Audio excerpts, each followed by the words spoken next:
नमस्कार मेरी बहन। शादी ब्याह का मौसम चल रहा है, इसके लिए आज मैं एक बहुत सुंदर बेटा विवाह गीत लेके आई हूँ।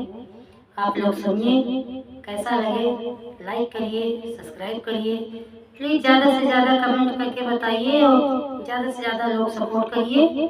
हमारे चैनल श्रद्धा मारी किरण अवधि लोकगीत को आप लोग सपोर्ट करिए। आप लोग के सपोर्ट की हमें बहुत बड़ी ज़रूरत है मेरी बहन।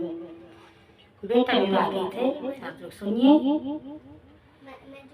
रामा पिया चले राजा दशरथ, 36 बजना बजाई रे ललनवा।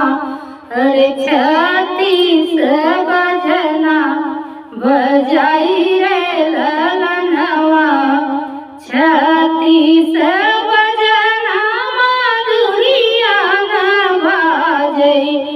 लंका घर धीराई रे ललनवा।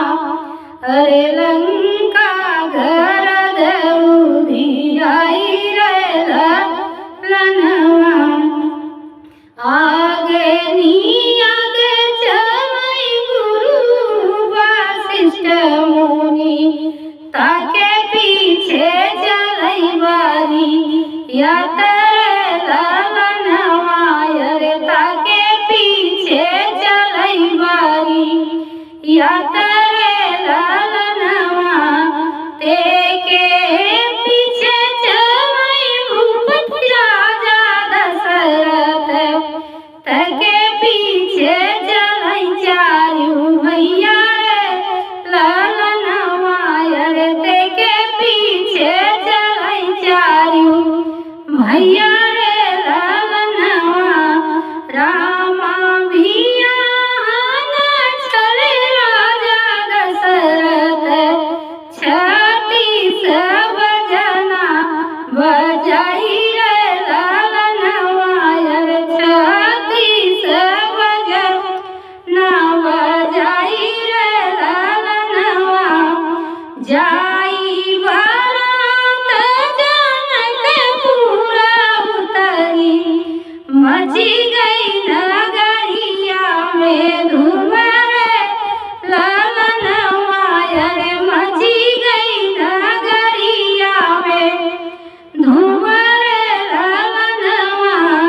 द्वारे पे ठाणे राजा जनक जी, हर सीत मन से निहाई रे ललनवा।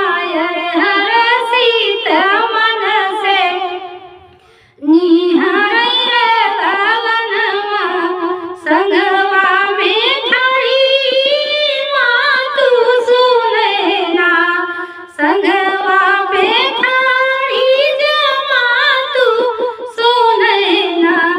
कंचन थारी आरती उतारी रे ललनवा। अरे कंचन थारी आरती उतारी रे ललनवा।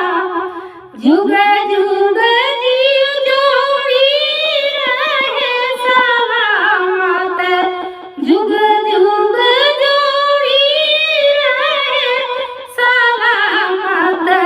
धनी धनी भाग हमारी रे ललनवा। अरे धनी धनी भाग हमारी रे ललनवा।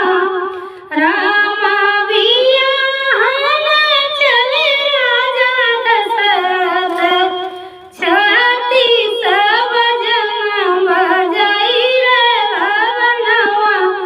अरे 36 बजना बजाई रे ललनवा। 36 बजना माधुरिया न बाजई।